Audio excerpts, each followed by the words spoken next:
Hello everyone, welcome back to our YouTube channel RNCC Nursing Online Coaching and Online Test Series। तो last class के according आज की class भी अपनी consider रहेगी यूपी यूएमएस के लिए। ठीक है, अपनी अपकमिंग वैकेंसी किसकी है?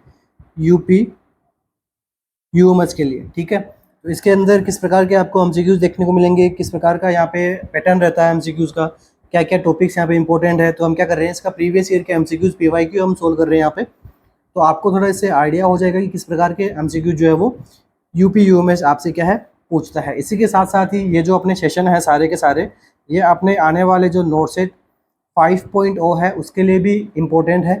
ठीक है, ऐसा नहीं है कि ये केवल यूपी यूएमएस के लिए ही इम्पोर्टेंट है। एक तो ये क्या है कि उसका पीवाईक्यू है, बट ये नोटसेट के लिए भी इम्पोर्टेंट रहेगा आपके लिए, क्योंकि सितंबर में वापस नोटसेट होना है। तो मैं चाहता हूँ कि आप सब लोग अपनी स्टडी को अभी जैसे नोटसेट में आप कर रहे थे उसी प्रकार से आगे टिल फर्दर नोटसेट कंटिन्यू करके रखें। उससे क्या होगा, एक तो आपकी कंटिन्यूटी बनी रहेगी, आपका कॉन्फिडेंस बना रहेगा। ठीक है, चाहे रिजल्ट चाहे पॉजिटिव रहे तो बहुत अच्छा है, नेगेटिव रहे तो भी आपका कॉन्फिडेंस है वो नहीं डिक्रीज होगा।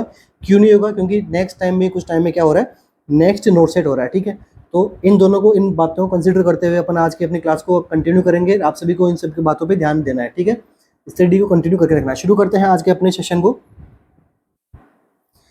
अच्छा, इसके बाद में एक आप सभी के लिए एक इम्पोर्टेंट इन्फॉर्मेशन सभी के लिए, आरएनसीसी का जो ऑफिशियल ऐप है, जो कि क्या आप प्ले स्टोर से डाउनलोड कर सकते हो। अभी आपने जो लोगो देखा हमारा, ठीक है, उस प्रकार का आपको लोगो मिलेगा जो प्ले स्टोर पे iOS के लिए दोनों के लिए यहाँ पे हमने बना रखा है। तो वहाँ पे क्या है, फुल नर्सिंग ऑफिसर्स कोर्स हमने बना के वहाँ पे लॉन्च किया है। ठीक है, साथ ही साथ में जब आप ये कोर्स परचेज करोगे, साथ में यहाँ पे क्या मिलेगी आपको, डेली बेसिस पे आपको टेस्ट सीरीज देखने को मिलेगी। ठीक है, सब्जेक्टिव वाइज टॉपिक बेस्ड आपको वहाँ पे टेस्ट सीरीज देखने को मिलेगी। 80 to 100 वहाँ पे एमसीक्यूज आपको मिलेंगे। डेली टेस्ट रिजल्ट एनालिसिस मिलेगा। वीकली मेगा टेस्ट सीरीज हम वहाँ पे कंडक्ट करवाते हैं। ठीक है, शुरू करते हैं अपने सेशन को। फर्स्ट एमसीक्यू है अपने सामने, विच of the following drug is Contra indicate in a patient with thyroid स्ट्रोम। ठीक है, एक पेशेंट है जिसको क्या हो गया है, थायराइड स्ट्रोम की कंडीशन वहाँ पे देखने को मिल रही है। तो इनमें से जो नीचे के ऑप्शंस में आपको जो ड्रग मिल रही है वो कौन सी ड्रग थायराइड स्ट्रोम के अंदर क्या है, कॉन्ट्रा इंडिकेट है, काम में नहीं लेंगे। ऑप्शंस क्या है अपने पास में, टेपाजोल, प्रोपाइल थियोयूरेसिल, जिसको आप जो है शॉर्ट के अंदर आप किस नाम से जानते हो, पीटीयू, एंड्रेल या फिर एस्पिरिन। कौन सी ड्रग कॉन्ट्रा इंडिकेट होगी थायराइड स्ट्रोम के अंदर?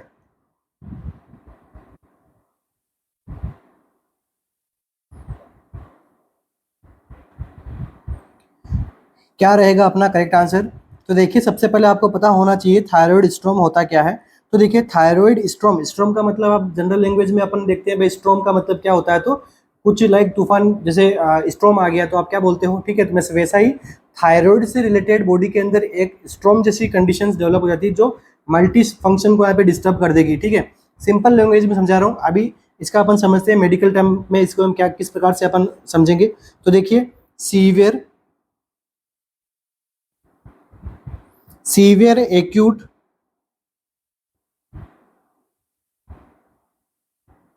Life threatening complication of hyperthyroidism. तो देखिए, सबसे पहला एमसीक्यू आपके पास में, थायराइड स्ट्रोम कौन से थायराइड, कौन किस प्रकार के थायराइडिज्म की कॉम्प्लिकेशन होती है। तो हाइपरथायरॉयडिज्म की ये क्या रहती है, कॉम्प्लिकेशन रहती है। अब इसके अंदर होता क्या है, तो देखिए हाइपरथायरॉयडिज्म की वजह किस प्रकार से ये थायराइड स्ट्रोम की कंडीशन देखने को मिलती है। तो फर्स्ट वन आप देख सकते हो, abrupt withdrawal of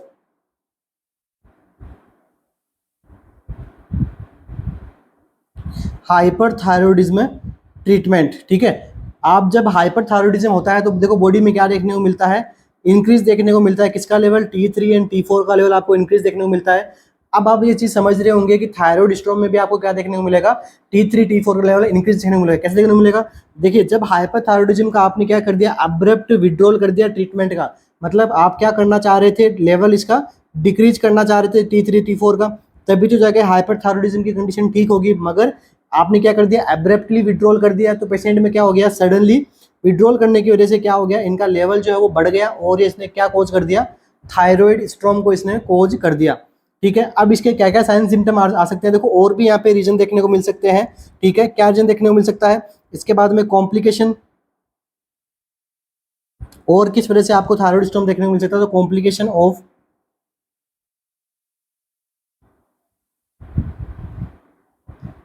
hypothyroidism treatment. ठीक है, अब हाइपोथायरॉयडिज्म का ट्रीटमेंट किस प्रकार से कॉम्प्लिकेशन करेगा, तो देखिए हाइपोथायरॉयडिज्म में डिक्रीज हो जाता है T4 का लेवल।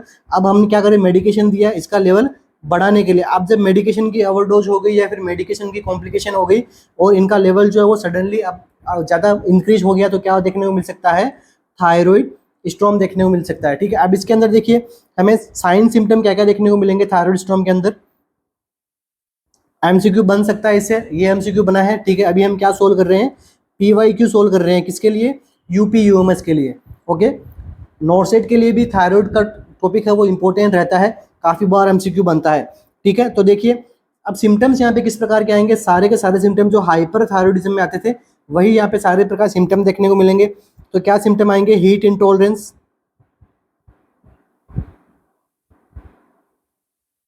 इसके बाद में क्या देखने को मिलेगा, हाइपर एक्टिविटी, इसके बाद में क्या देखने को मिलेगा, टेकीकार्डिया, इसके बाद में क्या देखने को मिलेगा, एरिथमिया। ठीक है, अब देखिए बात करते हैं ड्रग की। अब इसके अंदर अपन ड्रग कौन कौन सी काम में लेंगे, ठीक है, ऐसी ड्रग जो क्या कर दे, इनका लेवल का कम करे। ठीक है, अब कम करने में कौन कौन सी ड्रग काम में आ सकती है, तो देखो अब इसके बात करते हैं अपन ट्रीटमेंट की। तो ट्रीटमेंट में आप क्या कर दोगे, थायराइड हार्मोन रिडक्शन आप क्या दोगे, इसको थेरेपी दोगे। अब थायराइड हार्मोन रिडक्शन थेरेपी में क्या क्या आता है, थैलिडोमाइड, इसके बाद में आयोडीन प्रिपरेशन। ठीक है, साथ साथ में आप क्या दे सकते हो, ग्लूकोकॉर्टिकॉइड्स वगैरह। ओके, अब देखिए एक यहां से और इंपॉर्टेंट एमसीक्यू बनता है कि एमसीक्यू क्या बनता है, कॉम्प्लिकेशन ऑफ थायराइड स्टोन।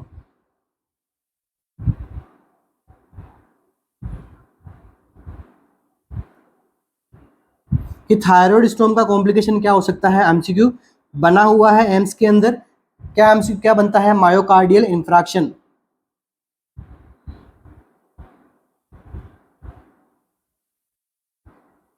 ठीक है, मायोकार्डियल इंफ्रैक्शन की अपने को अगर कॉम्प्लिकेशन हो सकती है तो आप क्या दे सकते हो, साथ साथ में इसको बीटा ब्लॉकर ड्रग भी आप प्रोवाइड करवा सकते हैं। ठीक है, बट और भी बहुत सारी ड्रग्स होती है, बट बीटा ब्लॉकर भी हम दे सकते हैं। ठीक है, अब देखिए ड्रग की बात करते हैं, तो देखो टेपेजोल, प्रोपाइल थियोयूरेसिल एंड इंड्रल। ठीक है, किसको ट्रीट करने के लिए अपन काम में देते हैं, हाइपर थायरॉयडिज्म को। ठीक है, तो कौन सी ड्रग कॉन्ट्रा इंडिकेट रखेंगे, एस्पिरिन। ठीक है, एस्पिरिन को क्या करेंगे, कॉन्ट्रा इंडिकेट रखेंगे, क्योंकि एस्पिरिन क्या कर देगी, एस्पिरिन क्या करेगी, देखिए increase free serum T3 and T4। ठीक है, अब देखो थायराइड स्टोन में ऑलरेडी T3 T4 का लेवल बढ़ता है, तो एस्पिरिन भी क्या करेगी, T3 एंड T4 के लेवल को यहाँ पे सीरम के अंदर, जो ब्लड सीरम है उसके अंदर इंक्रीज कर देगी इसके लेवल को। इसलिए अपन क्या करेंगे, एस्पिरिन को कॉन्ट्रा इंडिकेट यहाँ पे रखते हैं, बाकी की यहाँ पे ड्रग्स को जो है वो कॉन्ट्रा इंडिकेट नहीं रखते हैं, बाकी की ड्रग को इसे ट्रीट करने में ही काम में लेते हैं। ये सारी चीजें, ये जो तीनों ड्रग है वो क्या करती है, T3 T4 के लेवल को ये कम करती है अपनी बॉडी के अंदर। इसलिए अपना करेक्ट आंसर क्या रहेगा, एस्पिरिन, क्योंकि एस्पिरिन क्या करती है, T3 T4 के लेवल को बढ़ाती है। ओके, नेक्स्ट एमसीक्यू अपना, which of the following drug is more likely to cause oral aphthous ulcer. ठीक है, ओरल एपैथस अल्सर को जो कौन सी ड्रग है वो कोज कर सकती है। ठीक है, ऐसी कौन सी ड्रग है जो ओरल अल्सर कोज करवा सकती है, तो देखिए डेक्सामेथासोन, ट्रायमसिलोन, बेंजोकाइन, या फिर डाइक्लोफेनोक। ठीक है, या फिर डाइक्लोफेनेक, कौन सी ड्रग है जिससे आपको ओरल अल्सरेशन देखने को मिल सकता है। एमसीक्यू पूछा गया है, प्रीवियस ईयर एमसीक्यू के अंदर एमसीक्यू आया हुआ है।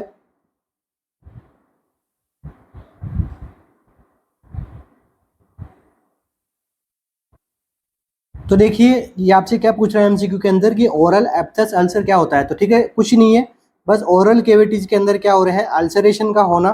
ठीक है, और इसके अंदर एक कौन सा टाइप होता है, एपैथस अल्सर, मतलब एक बेसिक से अल्सरेशन की बात हो रही है, ठीक है। तो देखिए कौन सी ड्रग की वजह से देखने को मिल सकता है, तो अपना ऑप्शन कौन सा यहाँ पे करेक्ट होगा, तो डाइक्लोफिनेक, ठीक है। अगर डाइक्लोफिनेक की ड्रग की वजह से यहाँ पे क्या देखने को मिल सकता है, हमें ओरल एपैथस अल्सर देखने को मिल सकता है, ठीक है। क्या होता है ये, इनसाइड माउथ अपने जो है वो अल्सरेशन होना, या फिर बेस ऑफ गम्स, ठीक है, मुंह के अंदर छाले हो जाना। सिंपल लैंग्वेज की बात करें तो मुंह के अंदर छाले हो रहे हैं। अगर कौन सी ड्रग रिस्पॉन्सिबल माने तो कौन सी ड्रग होगी, तो इसके अंदर देखने को मिल सकता है डाइक्लोफिनेक, ठीक है। किसी भी प्रकार का वायरस इसके लिए कोई रिस्पॉन्सिबल नहीं है, ऐसा नहीं कि वायरल प्रॉब्लम हो रही है, ठीक है। कोई भी वायरस यहाँ पे रिस्पॉन्सिबल नहीं है, कोई भी बैक्टीरिया यहाँ पे रिस्पॉन्सिबल नहीं है। ये आपके टंग बाइटिंग से भी, टूथ बाइटिंग से भी, ओरल कैविटी अगर आपकी डैमेज होती है उसकी वजह से छाला बन सकता है, ठीक है। नॉर्मल आप ब्रश करते हो अगर उसकी वजह से भी, अगर ये, तो मैं आपको जनरल कंडीशंस के अंदर अल्सरेशन हो रहा है उसका बता रहा हूँ, ठीक है। डाइट आप अगर प्रॉपर तरीके से डाइट नहीं लोगे तो भी ये वाले अल्सरेशन हो सकता है। बट आपसे क्या पूछा गया है, ड्रग के बारे में, कि कौन सी ड्रग रिस्पॉन्सिबल होती है इसके लिए, तो डाइक्लोफिनेक। बाकी और भी रीजन है, ठीक है। तो ऐसा कुछ सीवियरिटी वाली कंडीशन नहीं है यहाँ पे, बट एमसीक्यू बना है तो मैं आपको बता रहा हूँ। अब देखिए ऑप्शन नंबर फर्स्ट में क्या दिया गया है, डेक्सामेथासोन। अब देखो डेक्सामेथासोन क्या है, एक प्रकार का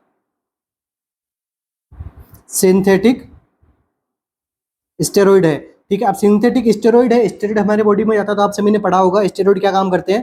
तो ये क्या काम करते हैं, हाइपर ग्लाइसीमिया कोज करता है, ये कोई किसी प्रकार का अल्सरेशन नहीं क्रिएट करता है। अब जब देखिए हाइपर ग्लाइसीमिया होती है, आप सभी ने देखा होगा डायबिटीज वाले पेशेंट के अंदर क्या होता है, डिले वुंड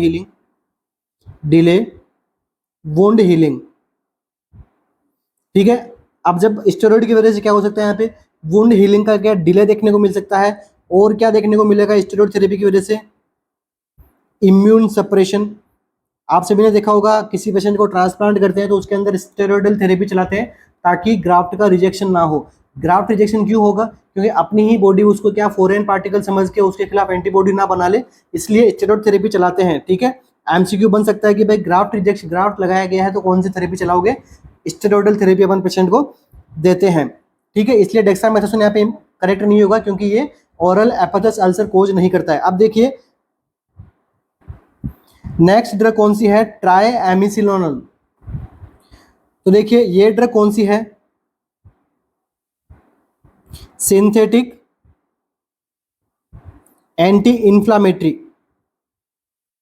आपको देखो ड्रग्स के बारे में भी खूब एमसीक्यू पूछे गए हैं यूपी यूएमएस के लिए, तो आपको एक बार जो है वो ड्रग्स से रिलेटेड एमसीक्यू अगर आपके पास में कहीं नोटबुक में कहीं पे भी मिले तो उसको एक बार कवर अप करके जाना है, ठीक है।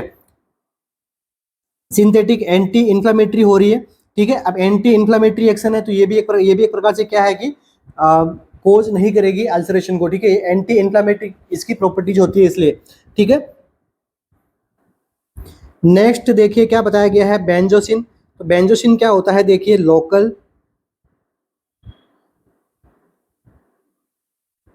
लोकल एनेस्थेटिक एजेंट के हिसाब से काम करते हैं, तो इसका रोल भी जो है वो अल्सर फॉर्मेशन में नहीं आता है, ठीक है। क्वेश्चन आपसे पूछा गया था which of the following drug is more likely to cause oral aphthous ulcer, cause क्या होगा, डाइक्लोफिनेक।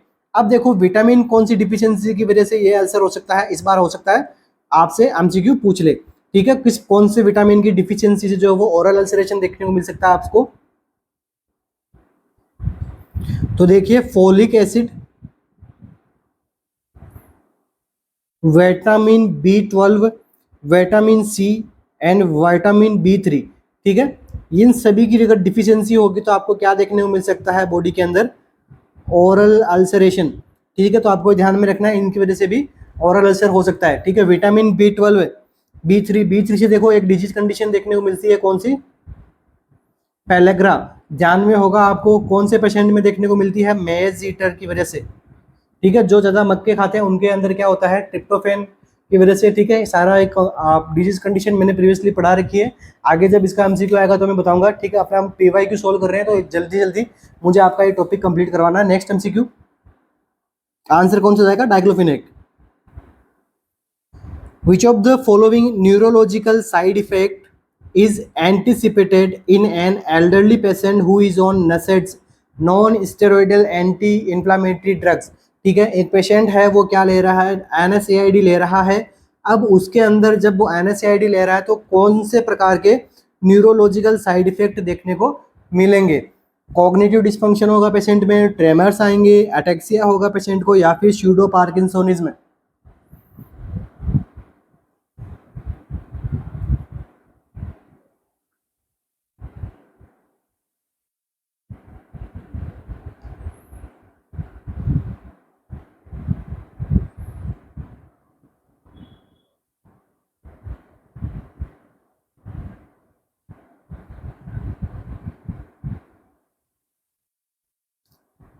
तो देखिए कोई पर्सन है वो क्या यूज कर रहा है NSAID, उसमें क्या देखने को मिल सकता है, कॉग्निटिव डिसफंक्शन उस पेशेंट में देखने को मिलेगा।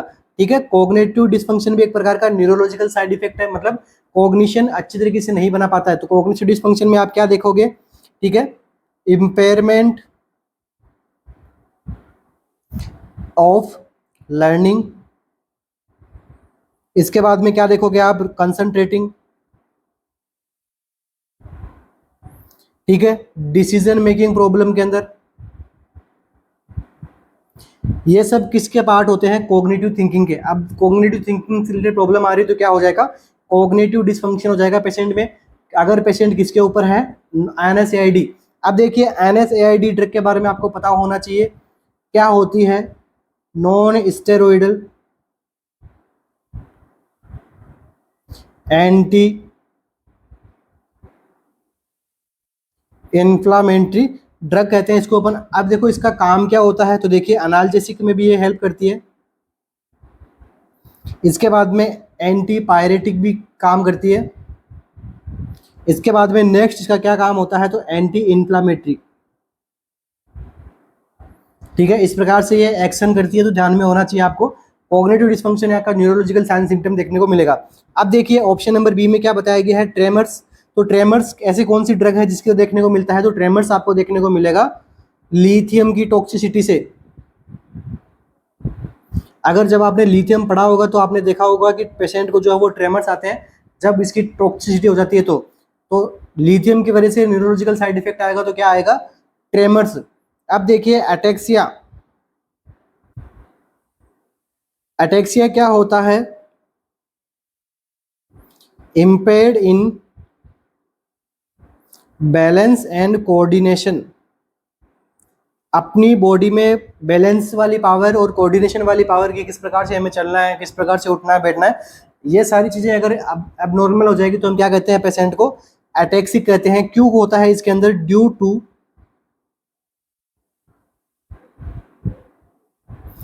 Damage to the brain, nerves and muscles के अंदर अगर इस प्रकार की डैमेज वगैरह होती है, नर्व्स के अंदर होता है, तो पेशेंट में क्या होता है, अटेक्सिया होता है।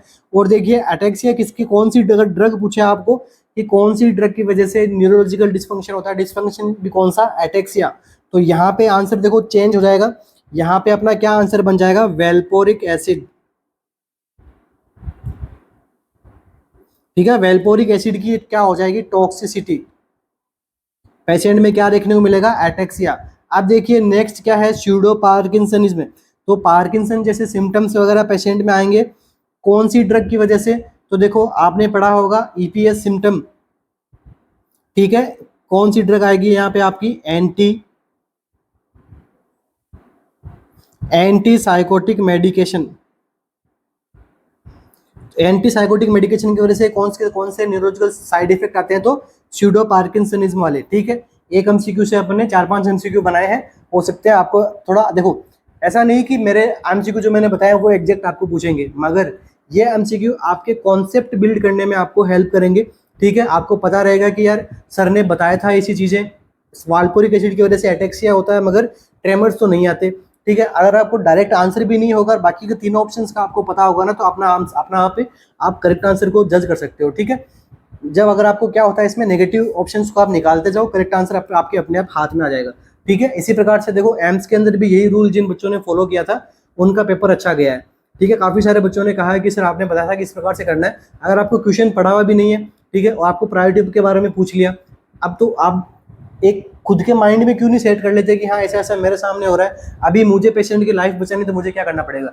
ठीक है, ऑटोमेटिकली आपके पास में आंसर आ जाएंगे। ठीक है, तो ये अपनी अपनी थोड़ी अप्रोच होती है, उसको थोड़ा और अपने थॉट्स को और ज़्यादा दायरे में बढ़ाओ, ताकि आपको क्या है कि क्वेश्चन अच्छे समझ में आएगा। ठीक है, next MCQ, all of the following are the features of left sided heart failure except. ठीक है, एक्सेप्ट का एमसीक्यू पूछा है, एक ऑप्शन क्या है, एक्सेप्ट है, बाकी के सारे ऑप्शंस किसके हैं, लेफ्ट साइड का हार्ट फेल हुआ है उसके साइन सिम्टम है। ऑप्शंस क्या है, pulmonary congestion, tachycardia, orthopnoea, distended jugular veins.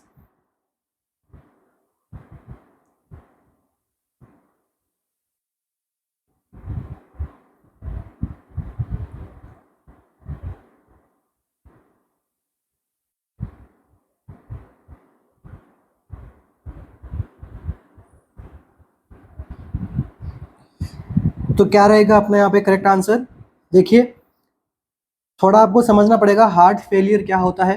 तो देखो, हार्ट फेलियर अपन किसके अंदर पढ़ते हैं, कंजेस्टिव हार्ट फेलियर के अंदर।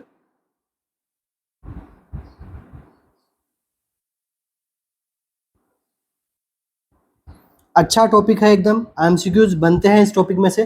तो देखो, कंजेस्टिव हार्ट फेलियर के अंदर क्या होता है, heart unable to efficiently pump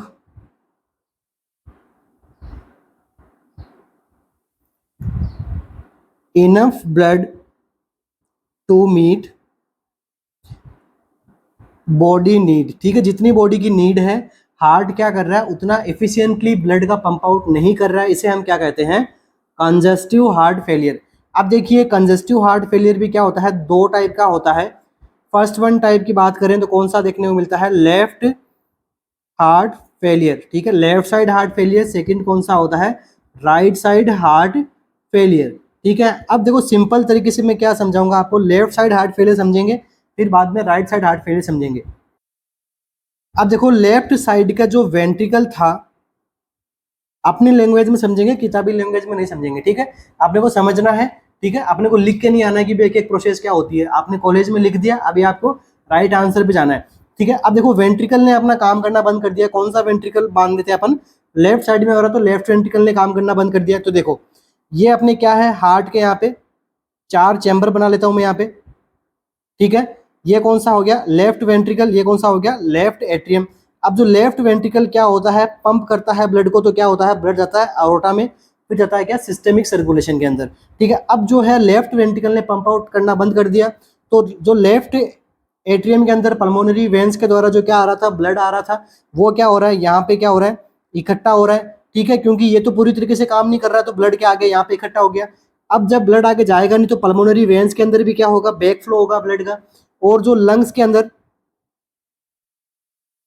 ठीक है, और जो लंग्स के अंदर क्या थे, यहाँ पे लंग्स लंग्स के अंदर भी क्या रहेगा, ब्लड रहेगा। क्यों रहेगा, ये लंग्स के अंदर भी फ्लूइड का एक्यूमुलेशन हो जाएगा। क्यों हो जाएगा, क्योंकि आगे जो है वो ब्लड बॉडी से वेंट्रिकल से बाहर नहीं जा पा रहा है। तो क्या देखने को मिलेगा आपको, लंग्स से रिलेटेड प्रॉब्लम्स देखने को मिलती है अपने बॉडी के अंदर। तो देखो लेफ्ट वेंट्रिकल अफेक्ट हुआ, तो लेफ्ट वेंट्रिकल के अफेक्ट होने की वजह से क्या अफेक्ट हो गया, लंग्स अफेक्ट हो गया। क्या लंग्स अफेक्ट क्यों हुआ, क्योंकि यहाँ पे क्या देखने को मिला, ब्लड बेकिंग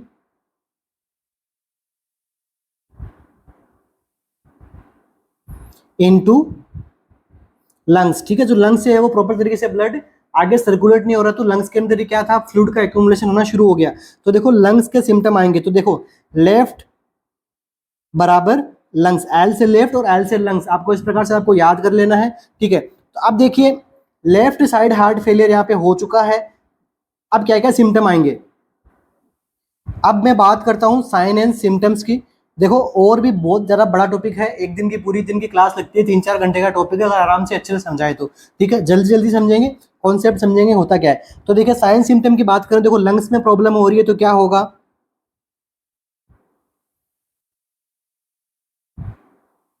सबसे पहले इंक्रीज्ड पल्मोनरी वेनस प्रेशर। ठीक है, पल्मोनरी वेन्स का जो प्रेशर है वो क्या हो जाएगा, बढ़ जाएगा। अब जब पल्मोनरी वेन्स का प्रेशर हो बढ़ गया, तो क्या देखने को मिलेगा अपने को, पल्मोनरी कंजेशन। पल्मोनरी कंजेशन का मतलब क्या हो गया, पल्मोनरी के अंदर फ्लूइड भर गया, तो क्या हो जाएगा, पेशेंट के अंदर पल्मोनरी एडिमा हो जाएगा। अब देखो पल्मोनरी एडिमा हो गया तो क्या देखने को मिला आपको, तीन यहाँ पे साइन सिम्टम आएंगे। कौन कौन से साइन सिम्टम आते हैं, तो डिसेप्निया, इसके बाद में क्या आएगा, ऑर्थोपनिया। इसके बाद में क्या आएगा, देखो पैरोक्सिस्मल नॉक्टर्नल डिसेप्निया, मतलब नाइट टाइम के अंदर पेशेंट को क्या होगा, डिसेप्निया होगा, ब्रीथिंग डिफिकल्टी होगी। क्यों होगी, क्योंकि लंग्स के अंदर क्या हो गया, एडिमा हो गया। किसकी वजह से हुआ, लेफ्ट साइड हार्ट ने काम करना बंद कर दिया। तो क्या देखने को मिला, पल्मोनरी कंजेशन। ठीक है, पल्मोनरी कंजेशन ही क्या होता है, most common affected organ in heart failure. ठीक है, अगर हार्ट फेलियर के अंदर आपको पूछे कि मोस्ट कॉमनली अफेक्टेड ऑर्गन कौन सा है, तो पल्मोनरी कंजेशन यहाँ पे देखने को मिलता है। पल्मोनरी लंग्स यहाँ पे मोस्ट कॉमन अफेक्टेड होते हैं। तो ये तो बात होगी किसकी, लेफ्ट साइड के हार्ट फेलियर की। ठीक है, अब देखिए मैं आपको समझाना चाहूंगा right side heart failure. Again मैं यहाँ पे क्या कर लेता हूँ, अपना हार्ट बना लेता हूँ और इसके मैं क्या कर लेता हूँ, चैम्बर बना लेता हूँ। ठीक है, अब देखिए क्या है कि ये क्या है अपना राइट एट्रियम, ये क्या है अपना राइट वेंट्रिकल। ठीक है, अब देखिए यहां से क्या आया, सुपीरियर वेना के बाद इंफीरियर वेना के बाद यहाँ पे क्या डाल दिया इन्होंने, अपना ब्लड डाल दिया। राइट वेंट्रिकल जो है वो प्रॉपर तरीके से काम नहीं कर रहा है, या फिर जो राइट साइड का हार्ट है उसने जो प्रॉपर तरीके से काम करना बंद कर दिया है। तो क्या होगा, क्या क्या देखने को मिलेगा आपको, देखो राइट साइड हार्ट फेलियर में क्या हो गया, राइट साइड हार्ट का यहाँ पे प्रॉपर तरीके से काम करना क्या हो गया, बंद हो गया, अनेबल टू नीड फुलफिल कर रहा है बॉडी की। अब क्या देखने को मिलेगा इसकी वजह से, पेरीफेरल वेनस कंजेशन। यहां पे क्या देखने को मिल रहा था आपको, पल्मोनरी कंजेशन। अब क्या देखने को मिलेगा आपको, पेरीफेरल वेनस कंजेशन। अब देखो पेरीफेरल वेनस कंजेशन होगा तो क्या देखने को मिलेगा आपको, देखो हिपेटोमेगली, कार्डियक सिरोसिस, रीनल फेलियर, एजोटेमिया। इसके बाद में पेरीफेरल एडिमा। इसके बाद में क्या देखने को मिलेगा, पेशेंट कैसा हो जाएगा, असाइटिस हो जाएगा, पेशेंट के अंदर फ्लूइड भर जाएगा पेशेंट के अंदर। ओके, अब देखिए एक इंपॉर्टेंट कंसेप्ट है यहाँ पे, मोस्टली पीपल अगर जिनको लेफ्ट साइड हार्ट फेलियर होता है उन्हीं को क्या होता है, राइट साइड हार्ट फेलियर। ठीक है, अगर मोस्ट कॉमन देखें तो क्या होता है, लेफ्ट साइड हार्ट फेलियर होता है। तो देखो अब देखो यहाँ पे क्या हो गया, मैंने आपको क्या बताया था, पल्मोनरी वेन्स का यहाँ पे क्या देखने को मिल गया, कंजेशन। कंजेशन क्यों हो गया, क्योंकि आगे जो है वो ब्लड नहीं जा रहा था। अब यहाँ से क्या होती है, पल्मोनरी आर्टरी में देखो अपने नीचे क्या होते हैं, ठीक है, ब्लड किस में रहता है, पल्मोनरी आर्टरी के द्वारा लंग्स में जाएगा, और यहाँ पे क्या देखने को मिल गया आपको, कंजेशन देखने को मिल गया। ठीक है, देखो आप कॉन्सेप्ट समझना, कंजेशन देखने को मिल गया। क्यों कंजेशन देखने को मिला, क्योंकि लेफ्ट साइड का हार्ट प्रॉपर तरीके से फंक्शन नहीं कर रहा है। तो देखो अब इससे तीन चीजें होगी। सबसे पहला तो लेफ्ट साइड हार्ट फेलियर काम करना बंद कर दिया, काम करना बंद कर दिया तो लंग्स के अंदर क्या हो गया, कंजेशन हो गया, फ्लूइड भर गया। फ्लूइड भर गया तो क्या हो गया, राइट वेंट्रिकल प्रॉपर तरीके से खाली नहीं हो पाएगा। क्यों नहीं हो पाएगा, क्योंकि आगे से ही क्या हो रहा है, लंग्स के अंदर फ्लूइड का एक्यूमुलेशन होया हुआ है। ठीक है, पहले से ही लंग्स का एक्यूमुलेशन है, तो राइट साइड हार्ट भी प्रॉपर तरीके से काम नहीं करेगा। इसलिए कहा जाता है कि, और साइंटिफिकली भी प्रूफ है कि लेफ्ट साइड अगर हार्ट फेलियर हो गया पेशेंट का, ये आगे जाके कोज करेगा राइट साइड हार्ट फेलियर को। इसलिए राइट साइड हार्ट फेलियर की हमेशा ये शिकायत रहती है कि मैं तेरी वजह से हार गया, तूने अपना काम अच्छे से नहीं किया तो मैं भी अपना काम अच्छे से नहीं कर पा रहा हूँ। ठीक है, इसलिए लेफ्ट साइड हार्ट फेलियर आगे जाके कॉम्प्लिकेशन करता है क्या, राइट साइड हार्ट फेलियर को भी ये अफेक्ट करता है। इसलिए इसमें भी आगे जाके आप पढ़ोगे तो क्या होगा, पल्मोनरी सर्कुलेशन, इसके अंदर भी क्या हो जाएगा, अफेक्ट होगा। ठीक है, अब देखिए पल्मोनरी सर्कुलेशन अफेक्ट हो गया तो क्या होगा, इसकी वजह से क्या देखने को मिलेगा आपको, क्रोनिक लंग डिजीज। ठीक है, क्रोनिक लंग डिजीज देखने को मिला तो देखिए एक एग्जाम में एमसीक्यू बनता है, आपको बहुत बार एक वर्ड देखने को मिला होगा, कौन सा वर्ड, कोर पल्मोनेल। ठीक है, तो इसी को हम क्या कहते हैं, कोर पल्मोनेल।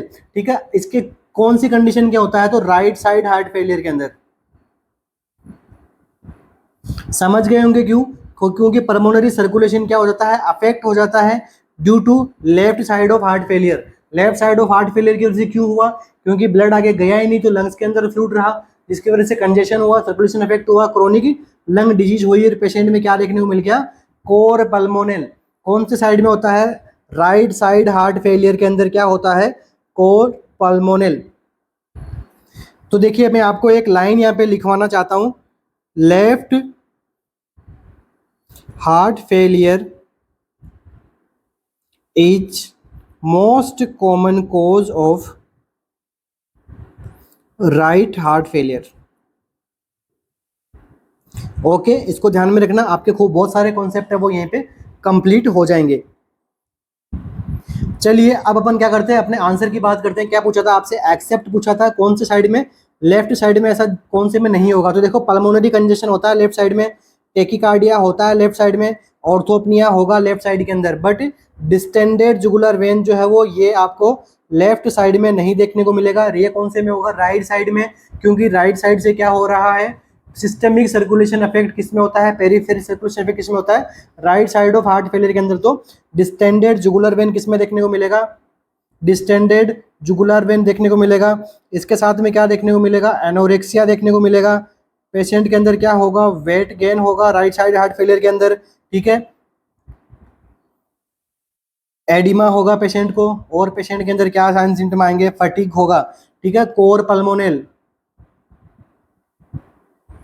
किसमें होगा, राइट साइड हार्ट फेलियर में। अब देखो लेफ्ट साइड में क्या क्या देखने को मिलेगा आपको, पल्मोनरी कंजेशन हुआ तो देखो इंपॉर्टेंट क्वेश्चन है, लेफ्ट साइड हार्ट फेलियर में किस प्रकार का हमें साउंड सुनने को देखने को मिलेगा, तो क्रैकल्स, ठीक है, क्रैकल्स लंग साउंड हमें सुनने को मिलेगा, ठीक है। और क्या आएगा, ब्लड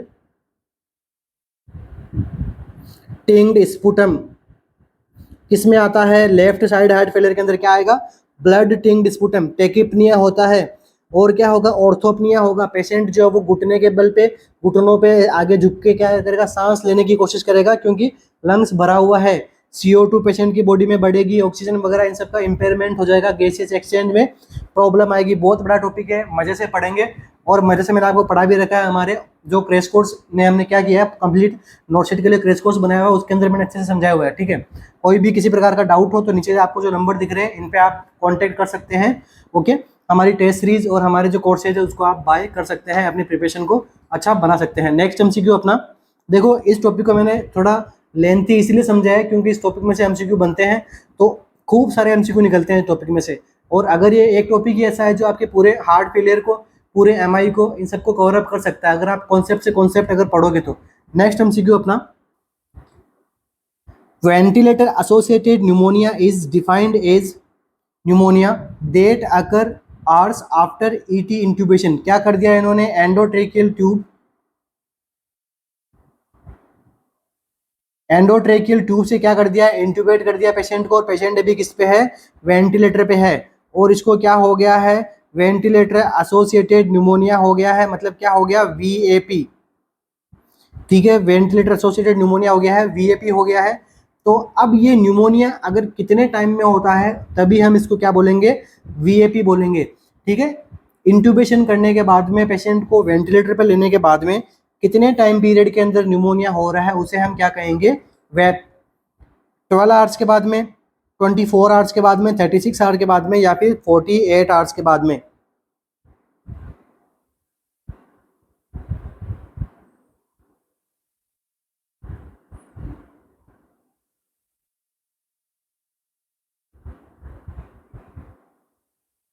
काफ़ी अच्छा MCQ है, पूछा भी जाता है।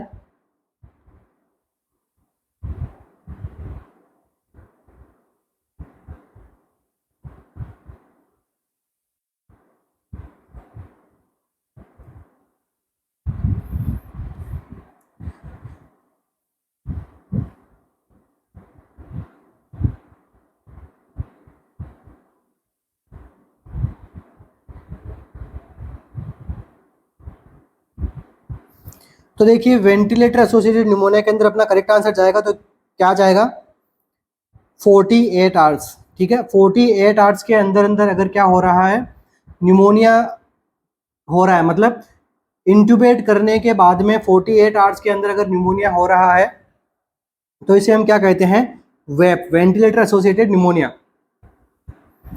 ओके, एमसीक्यू बहुत बार पूछा गया है। तो देखो इसके अंदर क्या होता है, लंग इन्फेक्शन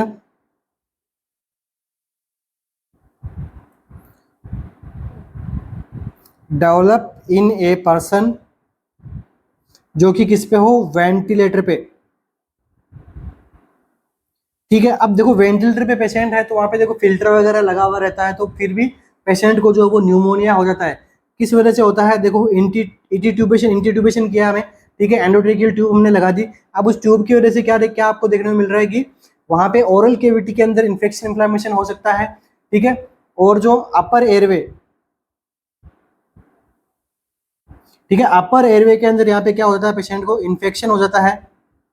इसकी वजह से पेशेंट को आगे जाके लीड हो जाता है क्या, वेंटिलेटर एसोसिएटेड न्यूमोनिया। अगर पेशेंट की, वेंटिलेटर पेशेंट की भी क्या ओरल केयर हमें करनी पड़ती है, सब चीजें हमें करनी पड़ती है, बट इनके अंदर अगर नेग्लिजेंस वगैरह रहता है तो पेशेंट को न्यूमोनिया होने का खतरा बढ़ जाता है।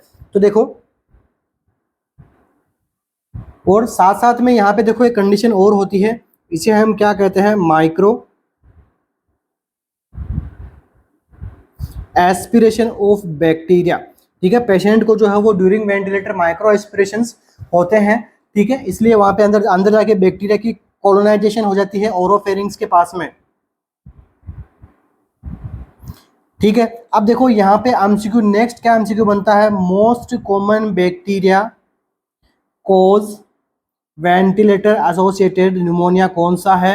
ये एमसीक्यू बहुत बार पूछा गया है कि मोस्ट कॉमन कोज कौन सा होता है। तो इसका देखिए मोस्ट कॉमन कोज कौन सा होता है, तो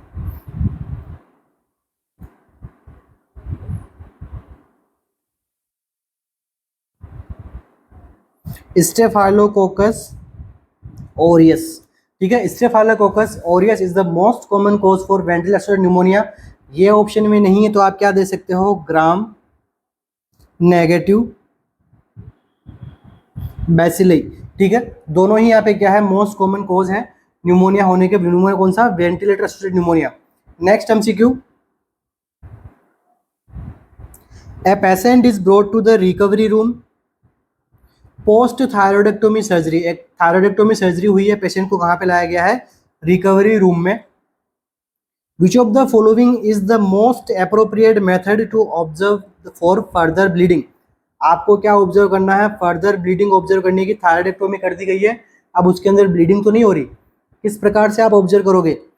ऑप्शंस क्या है, observe the haemorrhage at operative site and back of the neck and shoulder. आपको हेमरेज का पता लगाना है कहाँ पे, एक तो ऑपरेटिव साइट पे और बैक पे, और बैक ऑफ द नेक, नेक के पीछे की साइड में और शोल्डर के पास में। या फिर observe dressing for any leakage for blood. Dressing को आपको ऑब्जर्व करना है, ब्लड के, ब्लड टिंट यहाँ पे जो ना बना हो, ठीक है, ब्लड के धब्बे वगैरह हो, या फिर आपको ब्लड दिखे, एक्टिव ब्लीडिंग दिखे। Observe the drainage tube for sign of bleeding. आप ड्रेनेज ट्यूब को असेस कर सकते हो कि भाई उसके अंदर ब्लड आ रहा है क्या। Observe whether the patient is frequently swallowing. Observe करना आपको पेशेंट को, अगर फ्रीक्वेंटली स्वेलो कर रहा है पेशेंट को। ऑपरेशन क्या किया गया है, थायरॉयडेक्टमी, थायरॉयड ग्लैंड को निकाल दिया गया है। क्या रहेगा करेक्ट आंसर इसका,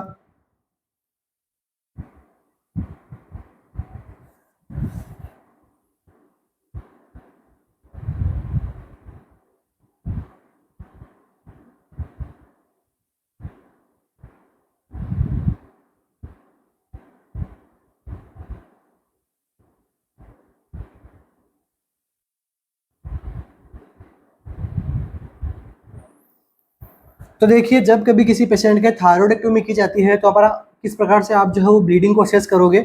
ऑप्शन नंबर यहाँ पे क्या करेक्ट होगा, ए। आपको क्या करना है, हेमरेज को असेस करने के लिए आपको क्या करना है, एक तो ऑपरेटिव साइड को आपको देखना है। कैसे देखोगे, बार बार ड्रेसिंग तो हटा नहीं सकते, तो आप किस प्रकार से आप ब्लड का पता लगा सकते हो, एक बैक ऑफ द नेक पे आप देखो ड्रेसिंग वगैरह की हुई रहती है। ब्लड अगर निकलेगा तो ब्लड ग्रेविटी से कहाँ पे चला जाएगा, लाइक ये अपनी क्या है, नेक है, और अपना यहाँ पे क्या, ये अपनी क्या है, बैक पोर्शन में है। यहाँ से ब्लड वगैरह आया तो कहाँ चला गया, पीछे की साइड में। तो यहाँ की जो ड्रेसिंग है वो कैसी होगी, अपने को थोड़ी हेवी हेवी लगेगी। तो हमें समझना है कि यहाँ पे पेशेंट को क्या हो गया है, ब्लीडिंग हो रही है, एक्टिव ब्लीडिंग हो रही है, और शोल्डर वाले जगह पे भी क्या हो सकता है, ब्लड वगैरह वहाँ पे आपको दिखाई दे सकता है, ठीक है। फ्रंट साइड में तो इतना ज़्यादा कलेक्शन नहीं होता, बट पीछे की साइड में जब आप थायराइड सर्जरी करते हो, पीछे की साइड में यहाँ पे आपको पता लगाना है ब्लीडिंग का, ओके। बाकी ड्रेसिंग से लीकेज वगैरह का इतना आपको नहीं पता लगेगा, ड्रेनेज ट्यूब से भी इतना आपको एक्टिव ब्लीडिंग का नहीं पता लगेगा। बट देखो, कुछ बच्चों का आंसर होगा फ्रीक्वेंट स्वेलोविंग। तो देखिए फ्रीक्वेंट स्वेलोविंग किसमें करता है, तो देखो टॉन्सिलेक्टोमी सर्जरी होती है, ये भी एमसीक्यू बनता है। टॉन्सिलेक्टोमी सर्जरी कर दी, आप किस प्रकार से पता लगाओगे कि पेशेंट के अंदर ब्लीडिंग हो रही है, तो किस प्रकार लगाओगे, फ्रीक्वेंट स्वेलो कर रहा है अगर कोई पेशेंट, तो उसमें वो ब्लीडिंग को डिनोट करेगा, ओके। इस क्वेश्चन का आंसर क्या जाएगा, option number A. Next MCQ, which of the following drug is contraindicate in a patient with congestive heart failure. अभी मैंने आपको हार्ट फेलियर पढ़ाया था, अब उस हार्ट फेलियर के अंदर कौन सी ऐसी ड्रग है जो क्या है, कॉन्ट्राइंडिकेट है, डिल्टियाजिम, डिजोक्सिन, फ्रोसेमाइड या फिर कैप्टोप्रिल।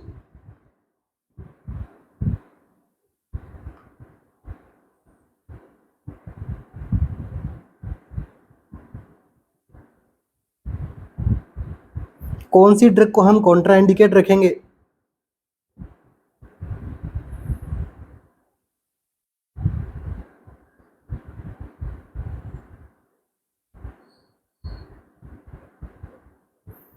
तो देखो आप सभी ने पढ़ा होगा कि डिजोक्सिन तो अपन देते हैं एक हार्ट फेलियर वाले पेशेंट को, बाकी फ्रूसामाइड भी दे सकते हैं, क्योंकि मैंने आपको पढ़ाया था हार्ट फेलियर वाले पेशेंट में क्या होता है, एडिमा होता है।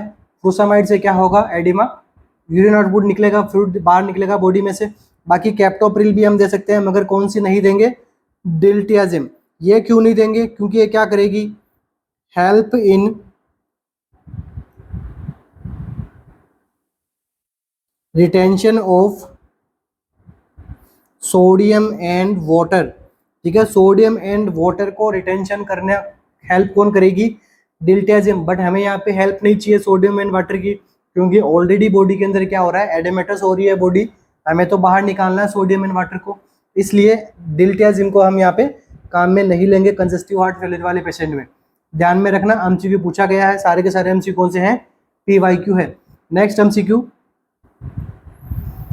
Most common complication of respiratory system after abdominal surgery. एक एब्डोमिनल सर्जरी कर दी गई है पेशेंट को, अब एब्डोमिनल सर्जरी की वजह से रेस्पिरेटरी सिस्टम में कॉम्प्लिकेशन होती है, कौन सी कॉम्प्लिकेशन मोस्ट कॉमन है, ये आपसे पूछा गया है। देखो चारों ही कॉम्प्लिकेशन हो सकती है, बट इनमें से ये कॉम्प्लिकेशन मोस्ट है, कौन सी है, देखो ब्रोंकाइटिस, एम्फाइसीमा, एटेलेक्टेसिस या फिर न्यूमोनिया, कौन सी कॉम्प्लिकेशन जो है मोस्ट कॉमन होगी।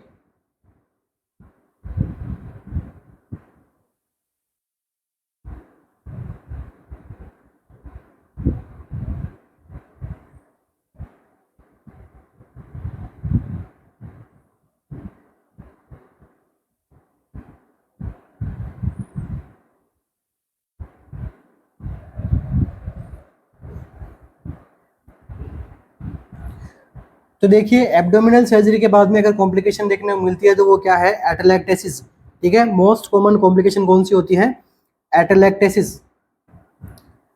तो देखिए इसका एब्डोमिनल की सर्जरी यहाँ पे करते हैं, तो देखो हम क्या देते हैं, जब कभी किसी पेशेंट की एब्डोमिन की सर्जरी करते हैं तो इसके अंदर पेशेंट को अपन क्या देते हैं, जनरल एनेस्थेसिया। अब देखो जनरल एनेस्थेसिया देते हैं तो अपन क्या करते हैं, पेशेंट को इंट्यूबेट करते हैं, ठीक है। इंट्यूबेट करते हैं तो अपन क्या डाल सकते हैं, देखो एलएम में डालते हैं, laryngeal mask airway, ET tube डाल सकते हैं, ठीक है। अगर किसी पेशेंट को ट्रेकेस्टोमी ट्यूब लगी है तो उसी से अपन क्या कर सकते हैं, जीए दे सकते हैं, अलग से ट्यूब डालने की जरूरत नहीं पड़ती, ठीक है। ये 3 तरीके हैं इंट्यूबेट करने के। अब देखो हमने इंट्यूबेट कर दिया, इंट्यूबेट करने के बाद में पेशेंट हमारी सर्जिकल स्टेज में आ जाएगा, stage of third anaesthesia. Stage कौन सी थी, सर्जिकल स्टेज, मैंने आपको स्टेज ऑफ एनेस्थेसिया पढ़ाई थी अच्छे से। अब यहाँ पे क्या होता है, रेस्पिरेटरी अपने को पैरालिसिस देखने को मिलता है, ठीक है, मसल्स का पैरालिसिस देखने को मिलता है। तो यहाँ पे क्या हो रहा है, देखो जब एनेस्थेसिया देते हैं अपन, सर्जरी करते हैं एब्डोमेन में, तो क्या होता है, changes your regular pattern of breathing. अपनी जो रेगुलर पैटर्न ऑफ ब्रीथिंग है, लाइक अभी अपन नॉर्मल तरीके से किस प्रकार से ब्रीथिंग ले रहे हैं, ठीक है, अपन जैसे 1 मिनट में 16 से 20 बार ब्रीथिंग ले रहे हैं, 14 से 20 बार ब्रीथिंग ले रहे हैं, मगर जब अपन वेंटिलेशन पे होते हैं, वेंटिलेटर अपने लगाया जाता है, तो उससे एक फिक्स अपन ब्रीथिंग यहाँ पे फिक्स कर सकते हैं कि भाई इसको 1 मिनट में 20 बार जाएगी, 1 मिनट पे 16 बार जाएगी, 1 में 15 बार जाएगी, मतलब वो फिक्स हो जाएगी वहाँ पे। तो अपना जो नॉर्मल ब्रीथिंग पैटर्न है उससे वो अलग तरीके से काम करेगा। तो एक तो क्या हो रहा है, चेंज हो रहा है अपना रेगुलर ब्रीथिंग पैटर्न। अब ये साथ साथ में क्या कर देगा, also affect the exchange of lungs gases. ठीक है, ये जो ब्रीथिंग पैटर्न है ये अपना लंग्स के गैसेस के एक्सचेंज को भी यहाँ पे ये अफेक्ट करेगा। इसकी वजह से क्या देखने को मिलेगा, cause the alveoli to deflate.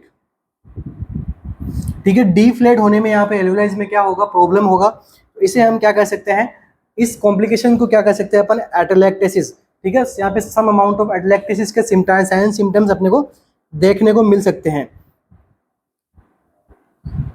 तो ये तो होगी अपनी एब्डोमिनल सर्जरी से बात। अगर नॉर्मल लैंग्वेज में आपने एटेलेक्टेसिस समझना है तो सिंपल सी एक वर्ड लिखूंगा मैं, देखो क्या होगा, लंग्स का क्या हो जाएगा, कोलैप्स हो जाएगा।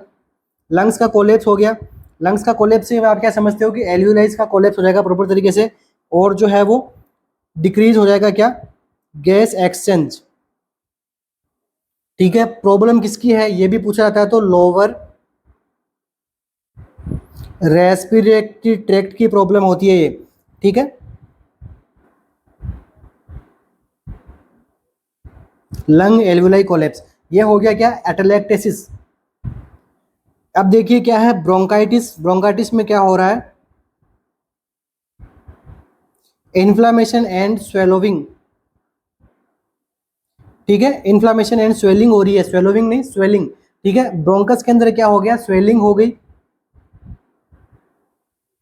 और इन्फ्लामेशन का हो ब्रोंकाइटिस। और ब्रोंकाइटिस से एक सिमिलर वर्ड और होता है, वो क्या होता है,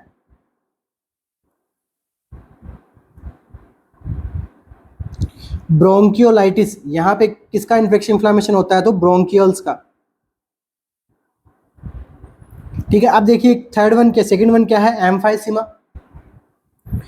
एम्फाइसीमा में क्या होता है, जो एयर सैक्स होती है, जिनको हम क्या कहते हैं, एल्वियोलाइज, इनका क्या हो जाता है, डैमेज हो जाता है। ठीक है, कौन सी कंडीशन के अंदर हम पढ़ते हैं, सीओपीडी। ठीक है, सीओपीडी वाले पेशेंट्स के अंदर भी एम्फाइसीमा हो सकता है। ठीक है, डैमेज किस वजह से होती है, ये क्या होती है, सबसे पहले वीक होती है, वीक होने के बाद में ये क्या होती है, रैप्चर हो जाती है, रैप्चर होने की वजह से ये क्या है, डैमेज हो जाती है। जो क्रोनिक स्मोकर्स वगैरह होते हैं, जो सीओपीडी वाले पेशेंट होते हैं, उनमें ये कंडीशंस देखने को मिलती है। तो देखो एम्फाइसीमा से एक एमसीक्यू बनता है। ठीक है, एक तो डेफिनेशन आपको पता होनी चाहिए, डिफरेंशिएट करना आपको आना चाहिए। दूसरा देखो एम्फाइसीमा वाली कंडीशन में क्या होता है, एक चेस्ट की स्ट्रक्चर बन जाती है पेशेंट को, क्या होता है, बैरल चेस्ट। ठीक है, बैरल चेस्ट क्या होता है, देखो लंग्स के अंदर क्या हो गया, एयर ट्रैपिंग हो गई, क्योंकि एल्वियोलाइज कैसी डैमेज है, आपने इन्फ्लेट किया, एल्वियोलाइज डैमेज, लंग्स के अंदर क्या हो रहा है, एयर भर रही है। ठीक है, अब इसकी वजह से क्या हो रहा है, हाइपर इन्फ्लेशन,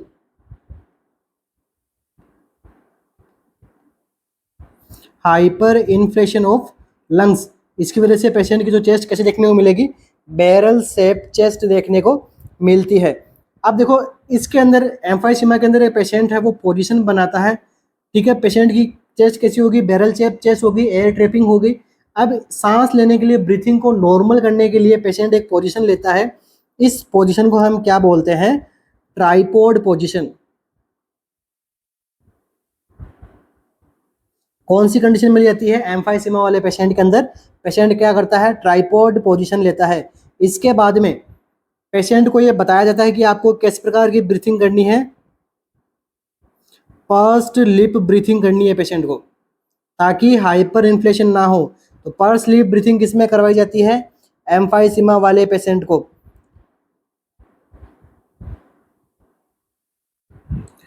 और लास्ट में क्या है, देखो न्यूमोनिया है। न्यूमोनिया के बारे में हमने सभी जाना ही है, इन्फ्लेक्शन, इन्फ्लामेशन हो जाना, फ्लूइड का कलेक्शन हो जाना लंग्स के अंदर, जो आगे जाके क्या कोज कर सकता है, इन्फेक्शन। ठीक है, इसे हम क्या कहते हैं, न्यूमोनिया। बच्चों में कंडीशन, बच्चों के अंदर ये कॉमन होता है, चिल्ड्रंस के अंदर भी कॉमन होता है, और पीपुल ओवर 65 ईयर के एज से जो बड़े पर्सन रहते हैं, तो उनके अंदर भी जो है न्यूमोनिया वगैरह हो सकता है। एयर सैक्स के अंदर, एल्वेलाइज के अंदर क्या हो जाता है, पानी भर जाना, ठीक है, नॉर्मल लैंग्वेज के अंदर। नेक्स्ट एमसीक्यू अपना, a patient is scheduled for an elective surgery, patient को क्या किया गया है, इलेक्टिव सर्जरी शेड्यूल्ड की गई है। All of the following are important nursing responsibilities on day before surgery except, ठीक है, एक दिन पहले क्या किया गया है, पेशेंट को सर्जरी करनी है, ठीक है, और अब क्या कर दिया, नर्सिंग रेस्पॉन्सिबिलिटीज पूरी करनी है एक दिन सर्जरी से पहले। कौन कौन सी रेस्पॉन्सिबिलिटीज होगी, एक को छोड़ के, ठीक है, नर्सिंग रेस्पॉन्सिबिलिटीज पूरी करनी है एक को छोड़ के। ऑप्शंस क्या है, patient education, obtaining consent, PAC checkup, rehabilitation planning. कौन सी नर्सिंग रेस्पॉन्सिबिलिटीज होनी है, इलेक्टिव सर्जरी है, 1 डे बिफोर आप सर्जरी कर रहे हो, तो 1 डे बिफोर आपको सर्जरी के एक दिन पहले आपको कौन कौन सी नर्सिंग रेस्पॉन्सिबिलिटीज को फॉलो करना होता है।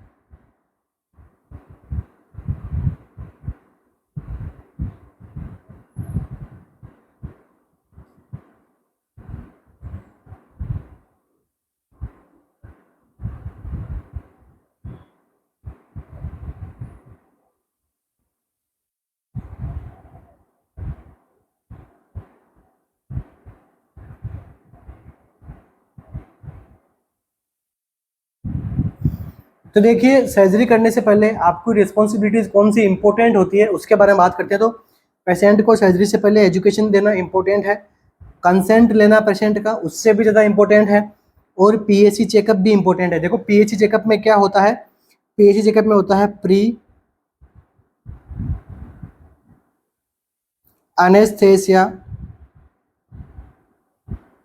कंसल्टेशन, ठीक है, एनेस्थेटिक्स आते हैं सर्जरी करने से पहले पेशेंट के पास में, उसकी जानकारी लेते हैं, हिस्ट्री लेते हैं कि भाई वो सिंपल लैंग्वेज में समझे तो लंग्स के बारे में उसका, क्योंकि अगर जीए देना पड़ गया इंट्रा तो क्या है कि लंग्स के बारे में प्रॉपर जानकारी मिलनी चाहिए। अगर पेशेंट का लंग्स अनहेल्दी है तो जीए दे दोगे तो कॉम्प्लिकेशन हो जाएगी, पेशेंट की डेथ भी हो सकती है, ठीक है।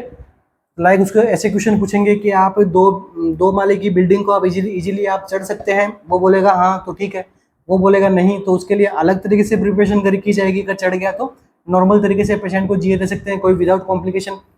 और अपन पेशेंट की जो मेडिकेशन हिस्ट्री भी लेते हैं, क्योंकि लाइक हिपेरिन अगर दिया गया हो, वारफेरिन दिया गया हो, तो अपन ये क्या कोच कर देंगे, ब्लीडिंग कोच कर देंगे ड्यूरिंग ऑपरेशन। तो इसलिए पेशेंट की हिस्ट्री भी लेते हैं कि आपने लास्ट टाइम ये डोज चली तो आपकी कब चली थी, ठीक है, इकोस्प्रिन लाइक टेबलेट्स वगैरह होती है, ठीक है। तो सारी जो पेशेंट की हिस्ट्री वगैरह है वो कब कहाँ कंप्लीट की जाती है, प्री एनेस्थेटिक कंसल्टेशन में पेशेंट की कोमॉर्बिडिटीज को पहचानते हैं।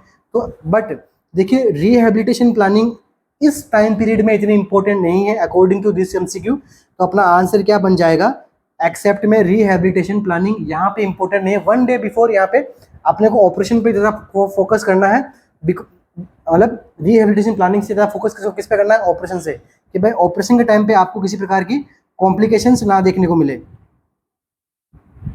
ओके, आई होप आपके इससे समझ में आ गया होगा आज की क्लास का। तो wish you all the best, thank you so much for your efforts, ठीक है, बने रहने के लिए थैंक यू सो मच, और अपने एफर्ट्स लगाते रहना, अपनी प्रिपरेशन को अच्छे से अच्छे बनाए रखना, ठीक है। तो इससे क्या होगा, एक तो आपका कॉन्फिडेंस वगैरह बना रहेगा, बाकी देखो थोड़ा बहुत टाइम अपनी फैमिलीज़ के लिए भी निकाला करो, और फैमिलीज़ के लिए इसलिए निकालो क्योंकि फैमिलीज़ आपका फर्स्ट मोटिवेशन है।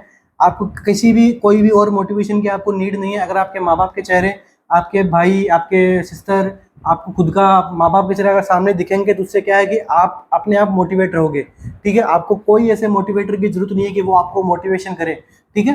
तो मदर पेरेंट्स से बातें कर, अगर आप बाहर पढ़ते हो तो उनसे डेली में एक फ़ोन कॉल जरूर करना, क्योंकि उससे क्या है कि एक तो आपका मन हल्का रहेगा, मन अच्छा रहेगा, उनका मन भी लगा रहेगा कि हाँ भाई हमारा बच्चा बच्ची एकदम अच्छे हैं, कुशल मंगल है, आराम से अपनी प्रिपरेशन कर रहे हैं, ठीक है। तो साथ में आपको मोटिवेशन मिलेगा, उनसे बात करोगे तो, क्योंकि देखो आप ये कर क्यों रहे हो, अपने से पहले उनके लिए, उनके बेटरमेंट के लिए किया जा रहा है ना। क्योंकि अपन जब बड़े होंगे तो अपने पेरेंट्स को, उनकी लाइफ सॉर्टेड हो, अपनी लाइफ तो हो ही जाएगी, बट उनकी लाइफ सॉर्टेड करने की रिस्पॉन्सिबिलिटी किसकी है, अपनी है। तो उस चीज़ का भी ध्यान रखें, ठीक है। तो पेरेंट्स के साथ में बने रहिएगा, दूसरा अपने साथ में, बस ये 3 पर्सन होने चाहिए, आप और अपने पेरेंट्स, उसके साथ में अपनी प्रिपरेशन, ठीक है, बाकी RNCC, ठीक है। तो थैंक यू सो मच, मिलते हैं अपनी नेक्स्ट सेशन में। बाकी देखिए नीचे हमारे सपोर्टिव नंबर दे रखे हैं, आपको किसी भी प्रकार की कोई भी जानकारी लेनी हो तो इन नंबर्स पे आप मैसेज कर सकते हैं, सर से आप बात कर सकते हैं। आपको जो भी कोई पैक वगैरह, आपको टेस्ट सीरीज से रिगार्डिंग कुछ भी इश्यू हो, कुछ भी हो, 24/7 आप किसी भी टाइम पे कॉल करोगे, RNCC आपके लिए रेडी है। Okay, thank you so much.